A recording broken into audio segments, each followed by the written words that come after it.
ജയ് ശ്രീ രാധേ കൃഷ്ണ. എല്ലാവർക്കും ഗോവിന്ദത്തിലേക്ക് സ്വാഗതം. ഇന്ന് നമ്മൾ പറയുന്നത് ശിവപുരാണത്തിലുള്ള ഒരു കഥയാണ് കേട്ടോ. ശിവപാർവതിമാരുടെ പുത്രനായ ഗണപതിയുടെ ജനനവും ഗജമുഖം ലഭിച്ച കഥയും പുരാണങ്ങളിൽ പ്രധാനമാണ്. ഗണപതി ഭഗവാന് എങ്ങനെ ഗജമുഖനായി എന്ന് നമ്മൾക്ക് കേൾക്കാം. പാർവതീദേവിയും ശിവഭഗവാനും കൈലാസ ശൃംഗത്തിൽ സുഖമായി വസിച്ചിരുന്ന കാലത്ത് മഹാദേവന് ഒരാഗ്രഹം തോന്നി. ഭഗവാൻ ദേവിയോട് പറഞ്ഞു, പ്രിയേ, എനിക്കൊരാഗ്രഹമുണ്ട്. ഭർത്താവിന്റെ ഈ വാക്കുകൾ കേട്ട് ദേവി പറഞ്ഞു, അങ്ങയുടെ ആഗ്രഹം എന്താണെന്ന് പറഞ്ഞാലും പ്രഭു. ഭഗവാൻ പറയുകയാണ്, ഈ പ്രപഞ്ചത്തിൽ അനേകം ജീവജാലങ്ങളുണ്ടല്ലോ. അവരുടെ ജീവിത രീതി, അവർ ഓരോന്നും എങ്ങനെയാണ് ജീവിക്കുന്നതെന്ന് നമുക്കറിയണ്ടേ. ഒന്ന് നേരിട്ടതൊക്കെ കാണാൻ ഒരാഗ്രഹം. അപ്പോൾ ദേവി ഇങ്ങനെ ചോദിച്ചു, നാം ഈ രൂപത്തിൽ എങ്ങനെയാണ് പ്രഭു ഭൂമിയിലെത്തുക? അപ്പോൾ ഭഗവാൻ പറയുകയാണ്, വഴിയുണ്ട് ദേവി. നാം അവയുടെ ആരുടെയെങ്കിലുമൊക്കെ രൂപത്തിൽ ഭൗതിക രൂപം ധരിക്കണം. ഭഗവാന്റെ ആഗ്രഹം കേട്ട ദേവി ഇങ്ങനെ പറഞ്ഞു, അങ്ങയുടെ ഇച്ഛ പോലെ തന്നെ നടക്കട്ടെ പ്രഭു. അങ്ങനെ പാർവതീ പരമേശ്വരന്മാർ ഭൂമിയിലെത്തുന്നു. അവർ സ്വന്തം രൂപം വെടിഞ്ഞ് ആനയുടെ രൂപം ധരിച്ച് ഒരു കാട്ടിലൂടെ സഞ്ചരിക്കുകയാണ്. ആനയുടെ രൂപമാണല്ലോ, അതുകൊണ്ട് തന്നെ മണ്ണ് തങ്ങളുടെ ശരീരത്തിലേക്ക് വാരിയെറിഞ്ഞും അതുപോലെ തന്നെ കാട്ടിലെ പഴങ്ങളും കറ്റകളുമൊക്കെ കഴിച്ചും അങ്ങനെ കളിയാടി കാലം കഴിക്കുന്നു. ഒരുപാട് മാസങ്ങൾ കടന്നുപോയി. അപ്പോഴേക്കും പാർവതീദേവി ഗർഭിണിയായി. താൻ പ്രസവിക്കുന്ന കുഞ്ഞിന് ആനയുടെ രൂപമായിരിക്കുമോ എന്ന് ദേവി ഭയപ്പെട്ടു. താൻ ഗർഭിണിയാണെന്ന് വിവരം ദേവി ഭഗവാനെ അറിയിക്കുകയാണ്. അപ്പോൾ ഭഗവാൻ ദേവിയെ സമാധാനിപ്പിച്ചു. പ്രസവിക്കുന്നതുവരെ ദേവിക്ക് ഒരു സമാധാനവും ഉണ്ടായിരുന്നില്ല. കാരണം ആന ദമ്പതികളായി വിഹരിച്ച തങ്ങൾക്ക് ജനിക്കുന്ന കുട്ടിയും അത്തരത്തിലായി പോയാലോ എന്നോർത്ത് പാർവതീദേവി ഒരുപാട് വിഷമിച്ചു. കാര്യം മനസ്സിലാക്കിയ മഹേശ്വരൻ ഇങ്ങനെ പറഞ്ഞു, ദേവി സമാധാനമായിരിക്കൂ. അവൻ ദേവിയുടെ വയറ്റിൽ വളരട്ടെ.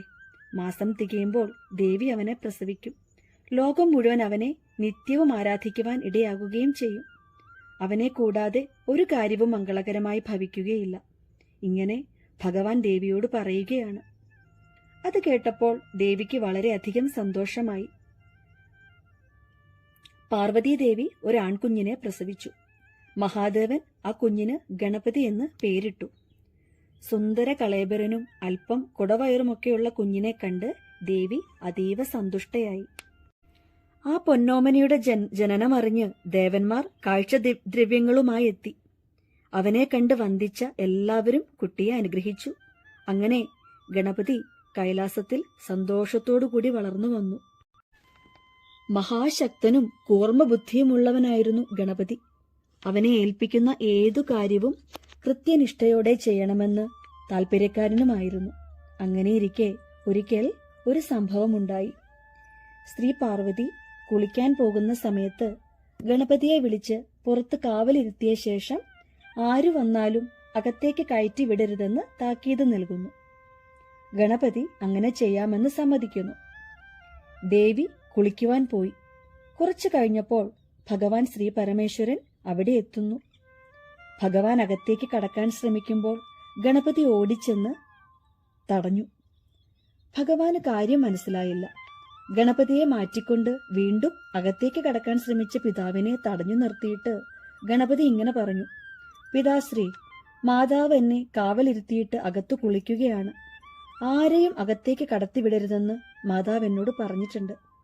എന്നിലുള്ള വിശ്വാസത്തോടെ ഉറച്ച മനസ്സുമായി സ്നാനാദി കർമ്മങ്ങൾ അനുഷ്ഠിക്കുന്ന മാതാവിന്റെ അടുത്തേക്ക് പിതാവായാലും ശരി മുന്നറിയിപ്പില്ലാതെ കടക്കുന്നത് പോലും അമ്മ ഭയപ്പെടും.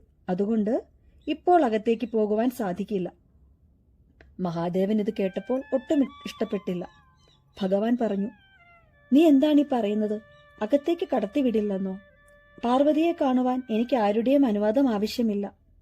ഞാൻ അകത്ത് ചെന്നു എന്ന് കരുതി ശ്രീപാർവതി നിന്നെ കുറ്റപ്പെടുത്തുകയുമില്ല. ആരെയും അകത്തേക്ക് കയറ്റി വിടരുതെന്ന് പറഞ്ഞത് എന്നെ ഉദ്ദേശിച്ചല്ല, അന്യരെ ഉദ്ദേശിച്ചാണ്. അതിനാൽ നീ വഴിയിൽ നിന്നും മാറി നിൽക്കുക. ഗണപതി പറഞ്ഞു, പിതാവായാലും ശരി, ഞാൻ പറഞ്ഞത് ന്യായമാണെങ്കിൽ അത് അനുസരിച്ചേ തീരൂ. ആരും അകത്തേക്ക് കടക്കാതിരിക്കുവാൻ വേണ്ടിയാണ് എന്നെ അമ്മ കാവൽ നിർത്തിയിരിക്കുന്നത്. അതിനാൽ പിതാവിനെ എന്തായാലും ഞാൻ അകത്തേക്ക് കടത്തിവിടില്ല. മകന്റെ വീറോടു കൂടിയ സംസാരം കേട്ടപ്പോൾ മഹേശ്വരന് കോപമുണ്ടായി. അദ്ദേഹത്തിന്റെ കണ്ണുകൾ ചുവന്നു, ചുണ്ടുകൾ വിറച്ചു. ആ കണ്ഠത്തിൽ നിന്നും കോപാകുലമായ വാക്കുകൾ പുറത്തു വന്നു.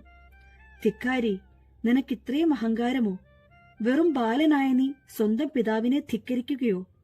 അപ്പോൾ നീ വളർന്നാലുള്ള സ്ഥിതി എന്താകും? എന്നെ കൊല്ലാനും നീ മടിക്കിയില്ലല്ലോ. അങ്ങനെയുള്ളൊരു മകൻ എനിക്ക് വേണ്ട എന്ന് പറഞ്ഞ് രുദ്രൻ തന്റെ കയ്യിലുള്ള ആയുധം കൊണ്ട് ഗണപതിയുടെ തല ഛേദിച്ചു. തൽക്ഷണം തല ശരീരത്തിൽ നിന്നും വേർപെട്ട ഗണപതി അവിടെ മരിച്ചു വീഴുന്നു. അപ്പോഴേക്കും ശ്രീപാർവതി കുളി കഴിഞ്ഞ് മടങ്ങിയെത്തിയിരുന്നു.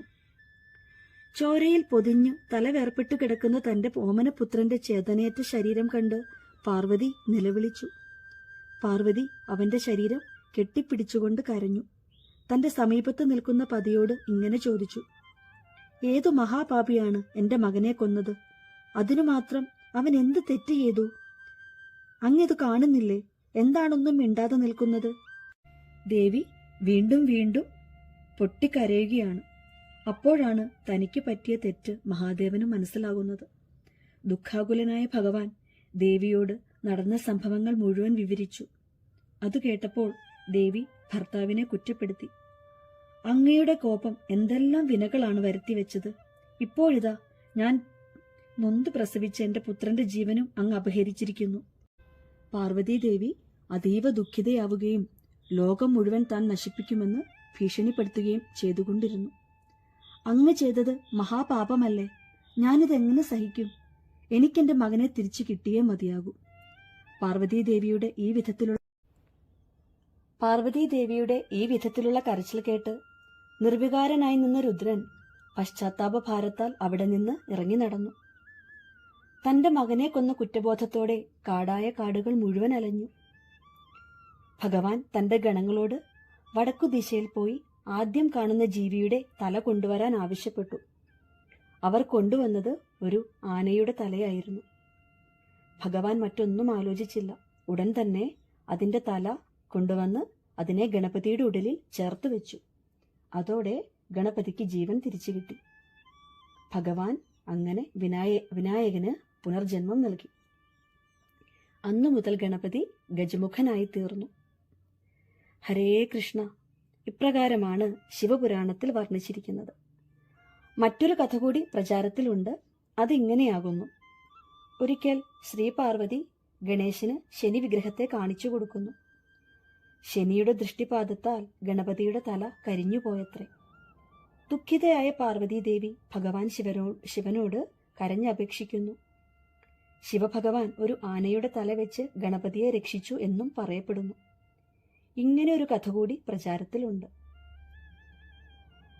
മഹാബുദ്ധിശാലിയാണ് വിഘ്നേശ്വരൻ. അദ്ദേഹമാണ് മഹാഭാരതം എഴുതിയത്. മഹാഭാരതം വ്യാസഭഗവാൻ രചിച്ചു. അതിനുശേഷം വ്യാസഭഗവാൻ ആരോടെങ്കിലും അത് പറഞ്ഞു കൊടുത്തിട്ട് അവരെ കൊണ്ട് എഴുതിക്കണം എന്ന് തീരുമാനിച്ചു. അതിന് ആരാണ് യോഗ്യൻ എന്ന് അന്വേഷിച്ച് നടക്കുന്നതിനിടയിൽ അദ്ദേഹം നാരദ മഹർഷിയെ കാണുകയുണ്ടായി. എന്നിട്ട് നാരദരോട് പറയുകയാണ്: മഹാഭാരതം എന്ന മഹാകാവ്യം എന്റെ മനസ്സിലുണ്ട്. അത് തെറ്റുകളൊന്നും വരുത്താതെ എഴുതുവാൻ കഴിവുള്ള ആരാണുള്ളത്? ഓരോ ശ്ലോകത്തിന്റെയും അർത്ഥം നന്നായി ഗ്രഹിച്ച് നിർത്താതെ എഴുതാൻ സാധിക്കുന്ന ഒരാളായിരിക്കണം. അതിനാരുണ്ട് എന്ന് ചോദിച്ചപ്പോൾ നാരദർ ഭഗവാൻ വിനായകന്റെ പേരാണ് പറഞ്ഞു കൊടുത്തത്. വ്യാസമുനി രചിച്ച മഹാഭാരതം എഴുതിയത് വിനായകനാണ്. ഗജമുഖനായതിനു ശേഷം ഗണപതി ഭഗവാനെ ഗണങ്ങളുടെ അധിപനായി ശിവഭഗവാൻ വാഴിച്ചു. വിഘ്നങ്ങൾ മാറ്റുന്ന ദേവനായി ഗണപതി അറിയപ്പെടുകയും ചെയ്തു. എല്ലാ പൂജകളിലും ആദ്യം പൂജിക്കപ്പെടുന്ന ദേവനായി, അതായത് പ്രഥമ പൂജ്യനായി ഗണപതി ഭഗവാൻ മാറുകയും ചെയ്തു. വിഘ്നങ്ങൾ മാറ്റുന്ന ദേവനായതുകൊണ്ട് തന്നെ ഭഗവാന് വിഘ്നേശ്വരൻ എന്ന നാമവും ലഭിച്ചു. ഗജമുഖ രൂപം ബുദ്ധിയുടെയും വിവേകത്തിന്റെയും പ്രതീകമായാണ് കണക്കാക്കപ്പെടുന്നത്. അതുകൊണ്ട് തന്നെ പഠിക്കുന്ന വിദ്യാർത്ഥികൾ വിഘ്നേശ്വരനെ പ്രാർത്ഥിച്ചാൽ അവരുടെ ബുദ്ധിശക്തിയെ ഉണർത്തി വിദ്യയിൽ അഭിവൃദ്ധി ഉണ്ടാകും. ജയ് ശ്രീ രാധേ കൃഷ്ണ. നാരായണാഖില ഗുരോ ഭഗവൻ നമസ്തേ.